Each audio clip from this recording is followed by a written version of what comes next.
So today we have a renowned scientist and neurologist from Sri Lanka, Professor Renil De Silva, who is the director of the Interdisciplinary Centre for Innovation in Biotechnology and Neuroscience. We are extremely privileged to welcome you, Professor De Silva. We feel very much honored to make use of your genius for the audience of the Shalom Television. A very cordial welcome to the Light of Truth program of the Shalom Television. Thank you very much, and I really appreciate for inviting me and to try to share whatever we have done. And main objective was to have in the Sri Lanka a close relationship. Okay, Professor, kindly tell us something more about yourself and your activities currently. Mainly, I work on healthy brain aging. If I ask one question, have science and technology been able to conquer healthy brain aging? I'll just give you a few examples of world statistics, and then you can understand what I say. If you take dementia, in every 3 seconds, somebody in the world get dementia. And if 4 seconds, somebody in the world get a heart attack. And somebody in the world every 5 seconds get a stroke. So you can, by the time we finish this interview, the number of dementias, number of strokes, number of heart attacks, number of cancer tremendously gone up. And this will go on even further because the world is aging. Over 60 years, people are living more and more. So therefore, this problem is not going to go down, it's going to go up. So therefore, what we have to really understand is, have we been able to solve this problem, and where are we?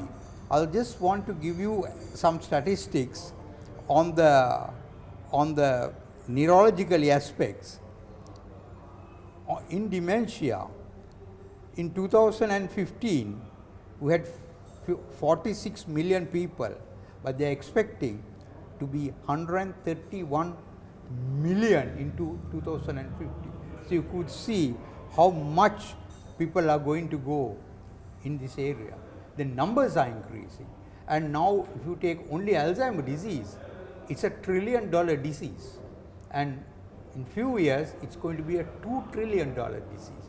So it's a lot of money, a lot of people, and a lot of suffering. So health science and technology, what we have done, have been able to conquer the brain, and for us to have a healthy brain, brain aging. Okay, very good insights, Professor. Let me ask you, see, this has been an ambitious dream of science, particularly of genetics and so on, to conquer aging. Scientists like Stephen Hawking and the such have been hoping that one day it will be possible to even reverse aging. Are you optimistic in this regard, or are you thinking that these are utopian projects that scientists blindly cherishing? In fact, what I could see is we are moving away from nature. As long as we move away from nature, how much ever science and technology try to conquer, it's going to be hard. But if we work together with nature, then there is a possibility, at least a remote possibility, that we will be able to achieve it. But if we are moving only in science and technology direction, forgetting nature, because if you look at nature, all these actions have synergetic effects, and you take only one and try to see whether that part only works. I mean, it's going to be successful is not that. Yes, Professor, I really see the elements of your critical reflection for anything healthy development in science. This sort of striking balance is very, very important. Now, let me ask you, in responding to the issues that you initially highlighted in regard to our poor performance with dementia, Parkinson's, and such, would you like to highlight some of your own contributions as to what exactly are the areas that you wish to develop and what are the future prospects that you see for this sort of researchers in future? And if you ask me, what is the greatest gift India has given to Sri Lanka, that is Buddhism. That is? Buddhism. Because we consider the greatest gift that Sri Lanka got from India is Buddhism. I mean, 2,500 years ago, we received Buddhism from India. And there is Buddhist meditation techniques, which has been evolved over thousands and thousands of years ago. And if you go back, I mean, Buddhist priests, still the caves are there. I mean, archaeology has proven the thousands and thousands of priests have been meditating in the forest. And even now I could see many of the foreigners, millionaires, I have met them, I have spoken to them, millionaires in Europe have come back to Sri Lanka, and in the forest they are meditating. So this actually gave me idea to work on whether meditation is a good indication for healthy brain aging. And I was lucky enough, there was an American monk who used to come to Sri Lanka once a year, and there are about 20 meditators also come every year. The same people are coming. I mean, they are from US, from Dubai, and there were 2 MBBS doctors from India also, and Sri Lankans. So it's a small group, and I spoke to the chief priest and I said, Sadhu, can we have a EEG recording before they start the meditation, and after 2 weeks after this training? Then everybody agreed, and we got the engineering faculty of Sri Lanka, the biggest engineering faculty, to have the portable EEG machine, so that they will not, the putting the wires will in no way hinder their meditation. So we carried out this experiment on people who have been meditating, Buddhist meditation, for considerable time in their life. And these actually I don't think we took from Sri Lankans, but we actually took everything from foreigners, right? And I mean, in my slides I will show that statistically we proved that that people who have been meditating longer period of time, their EEG patterns showed a remarkable sense of peace in their mind. And actually the people are not aware of the names, because it's only I know the names. But when I look at them, even when you look at their face, you can tell it. He is a person who is very calm. His mind he has conquered. And obviously when you put the EEG machines and try to monitor the EEG, because as a medical doctor we know only one part of it, but the engineering faculty, they know how to analyze all that waves, various type of waves, alpha, beta and theta, all those waves, and gives a p-value. And we found that exactly there was a statistical significance on the people who has done meditation. I think it was a decade ago at Oxford Centre of Mind, a similar research was held at Dr. Miguel Farias and his team. they were examining as to whether meditation, particularly religious sort of meditation, does it have any impact upon the intensity of the pain that a patient undergoes. And they found a positive correlation between meditation in the decrease in reduction of pain altogether. The same experiment that you are speaking about goes very well in consonant with this data, I think. And actually in US, if you look at some of the universities, they have faculties purely on Buddhist meditation, and it's similar to yoga in India. And I think if we both combine ourselves, yoga and Buddhist meditation, it's something unbelievable. Science behind yoga and science behind Buddhist meditation, we combine together between Sri Lanka and India, that will be one of the greatest gifts we can give to the world. Yes, Professor, this is a very good insight. We Easterners should proclaim this sort of ideas very strongly. But even in the West, there is a strong thinking that this sort of mix up of the age-old wisdom, ancient wisdom with the contemporary sciences is something quite unfashionable.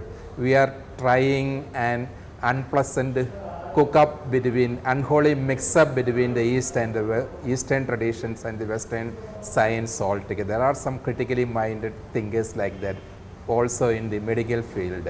What would be your response to them? Or to put it more concretely, is there any sort of justification from the contemporary neuroscience, or is there any scientific neurological plausibility for the traditional claims of the Buddhist traditions that they gain respectability in contemporary times?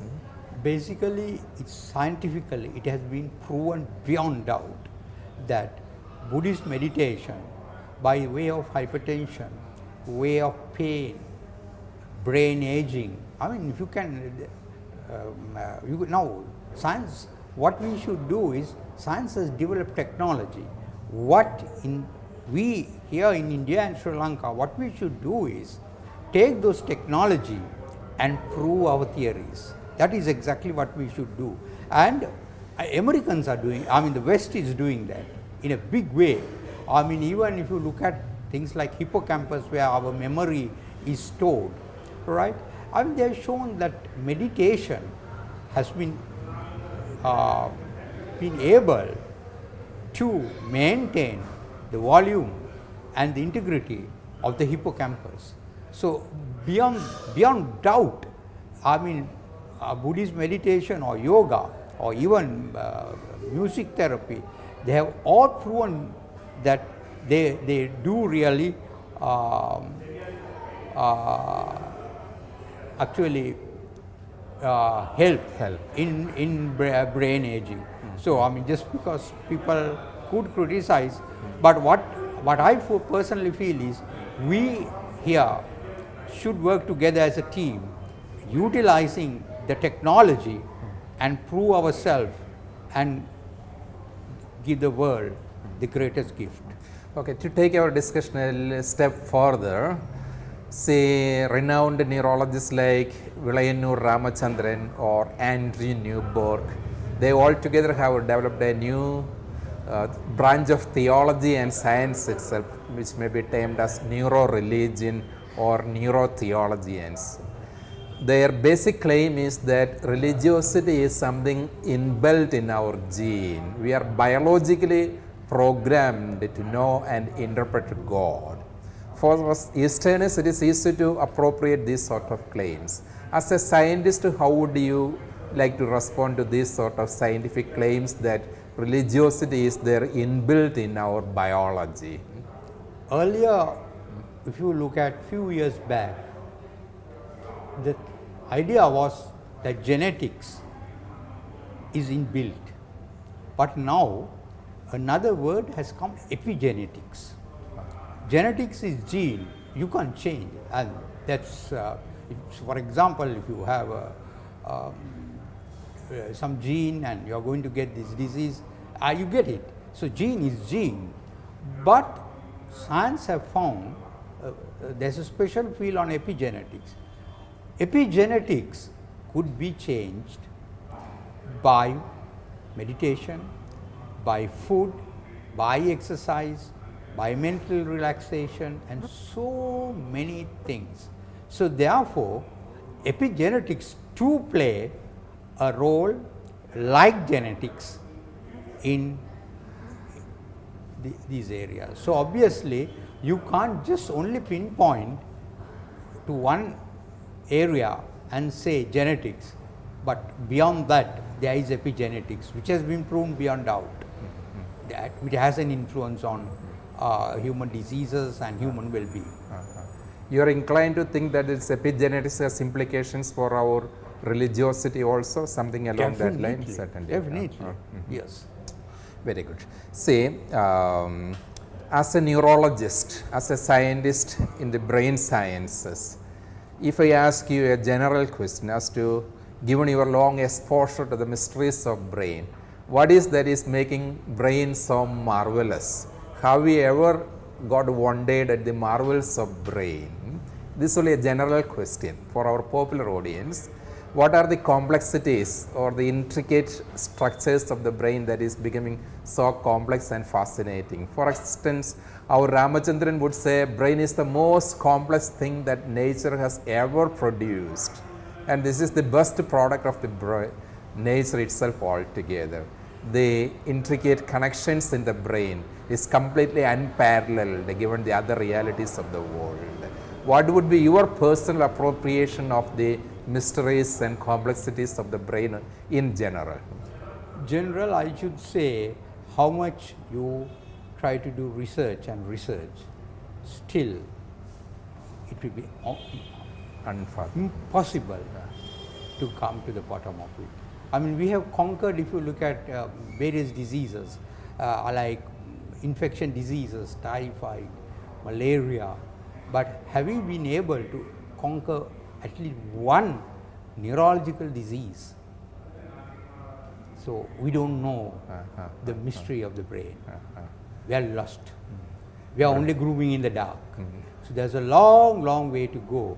So that's why I say we have, I mean, in our religion, yoga, Buddhism, and the saints who have been in India and in, they have preached so many things. Why don't we look at them?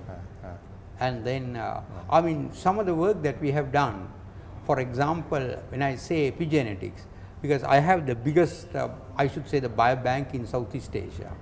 We have the brains, we have the blood, and what we have done is various diseases like Huntington disease, spinocerebellar ataxias, Duchenne muscular dystrophies. I mean, we have been trying with various natural products, and we have seen we can cure, but their clinical features could be protected or prolong a better quality of life through various natural products. So there is what I said, working through epigenetics. I appreciate your critical insights in this regard, that we still know only very little about brain. Whereas on the other hand, there is another group claiming that one day we are going to conquer all the mysteries of the brain. They coined the term metaphor post-human human, which says that we will even overcome the limitations of the present brain. Why our brain is so limited? Because we all are formed in the womb of our mothers. The size of the uterus conditions the size of our brain also. This is a statement by Stephen Hawking himself. If we can grow brain in the laboratory, in a petri dish, we will have super intelligent humans. Given your critical reflections on the neurological researches, I am inclined to think that you are not likely to endorse these kinds of post-human dreams. Am I right? Absolutely. Actually, I'm a bit optimistic because, I mean, as I started this talk, if we move away from nature, and I mean, we will be not achieving our objectives. And I'll tell some of the work that we have done. We collected 76 brains from Sri Lanka, and we collected 50 brains from India, and actually we were really helped by Professor from NIMHANS, Professor Shankar. He was a father of, I think, neuropathology in India, and he is also the father of neuropathology in Sri Lanka, because he really taught my students. And what we did was, it was one of the biggest ever studies done in this region, where we have done almost all the neuropathology, like Parkinson, stroke, supranuclear palsy, frontotemporal dementia, and almost all the dementias we did. It's one of the biggest studies we did. We did the immunohistochemistry, we did the genes, and ultimately what did it come? The report, which published in Journal of Alzheimer's Disease and Current Alzheimer's Research, it's very clearly showed that people who are vegetarian, people who eat more and more yellow vegetables, green vegetables, drinking tea, their brains had less neurodegenerative pathology. So now, isn't it that what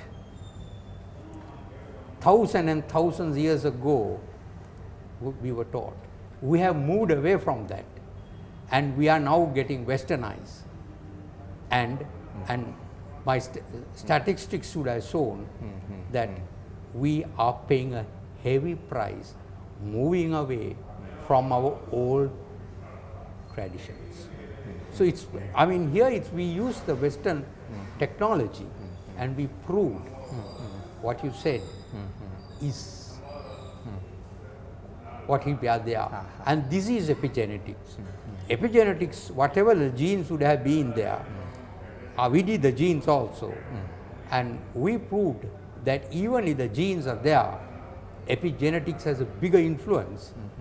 And especially, Professor, if you don't mind, would you kindly clarify that terminology a little further as to what is epigenetics for the popular audience, because that is central to all the arguments that you are posing. Now, genes is something, it's in the chromosome, right? And that will, for example, there are two things can happen.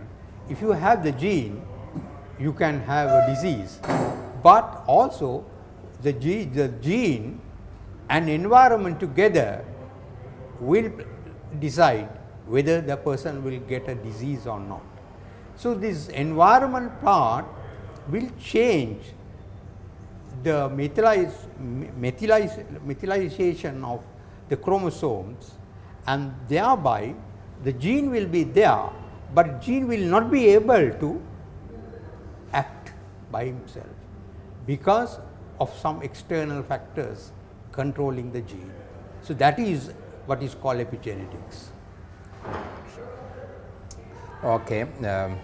Are you also engaged in some sort of researches along the line of this artificial limbs? Say, today we speak quite a bit about bionic eyes, bionic hands, and so on. We can be critical about the claims of the neuroscience, and exaggerated claims we should be critical about.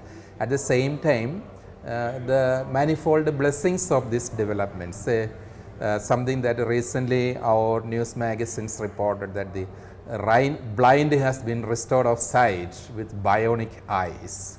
Are they not these sort of developments very much promising? Could we not also be optimistic about this sort of developments? These are optimistic, and absolutely, we should keep an eye open. But at the same time, what I should say is that we shouldn't forget about our past. Yeah, certainly I fully agree with you. What about this, may not be exactly in the area of your research, but as a scientist I would like to collect your opinion as to how would you evaluate or assess the ambitious dreams of the artificial intelligence, robotics, and so on. Now, for example, if you look at US has developed artificial intelligence on human diseases, Watson, but has it been able, it's fast, but has it been able to be better than a doctor's brain? Ultimately, who decides whether this person is having this disease? It's not the artificial intelligence, it's the doctor. So still, artificial intelligence, even now, with all the technology in US, shall not been able to go above the doctor. Actually, it is the doctor will take all the data from the artificial intelligence and he decides. It's not the computer who decides. So ultimately, whatever artificial intelligence, still brain is above. Yeah, very good, very good. Okay, Professor, as a neurologist, someone researching in this field of the brain sciences, have you ever thought as to what would be the most exciting moment of your career as a scientist? If you have any quick intuitions as to maybe something that you came across in your research, new striking insight or information that you received, or something of your own innovation in your life for our popular audience, would you like to highlight something of that sort from the scientific field? Scientific view, what I should say, what I saw the most was our nature and the past. And I have worked on various, some of my post PhD postdoctorals are working on Ayurveda preparations, and it is fantastic. I mean, we can't even dream that mixtures. Somebody gave us. So why not we really? So what I would say is, going back and back in my research, I have proven that that is the most interesting part of our research. Okay, then very good. Okay, considering the critical way that you are approaching the brain researches, how would you altogether envisage the future course of development in the brain researches? We are even after creating artificial life, synthetic biology, all those things are there. At the same day, you are equally concerned about the ethical and the challenges that it poses to our tradition and so on, the cultural sensitivity, all these things that you are upholding. You are a man standing for the intersection between the East and the West here. You really wish to draw the best in our Eastern tradition also. All these things I would appreciate. What would be the new paradigm for brain researches that you would be personally envisaging? I should say it should be multidisciplinary and utilizing the technology, what we have developed so far, and at the same time testing what our forefathers has written in oral leaves and go beyond that. And I'm sure, we have shown that, I'm sure that answer is there. Because if you look at the science and technology, what is going on, the cost is very, very high. And how much people could afford and what were the results, is it practically you can give to a mass? These are all questionable. They are, if you go back, it's for the entire masses at a low cost. I have been invited by Dr. Gulia tomorrow to give a talk to the very young budding neuroscientist from this region, not only India. I think there are so many people who have come from abroad. And my take-home message will be that there are so many things at our doorstep. Why not you take it and utilize those things and look at the forefathers, what we have given to us, the Ayurveda, the meditation, the yoga. Even we have shown that intellectual power of the brain, again, we have shown that the neuropathology is less. So therefore, utilize your brains. So this is exactly what people have been doing. So that's the take-home message tomorrow I'm going to say. And also what we have done with genetic testings like Duchenne muscular, spinocerebellar ataxias, and Huntington disease and various diseases, and how we have been able to work on these areas. Okay, Professor De Silva, thank you very much for sharing these beautiful insights with us. Your sharings have been really stimulating. In you, I find a rare blend of the East and West, of the modernity as well as the tradition, which is really missing in contemporary scientists altogether. In that regard, I must treat you as an exceptional genius. It was really an honor to make use of your genius. I wish you all the best for your dreams with the future researches in neuroscience, and I am sure that you will be able to contribute immensely to the rapid progress of this field. Once again, a big thank you to you, Thank you very Professor much, De sir. Silva. Thank you.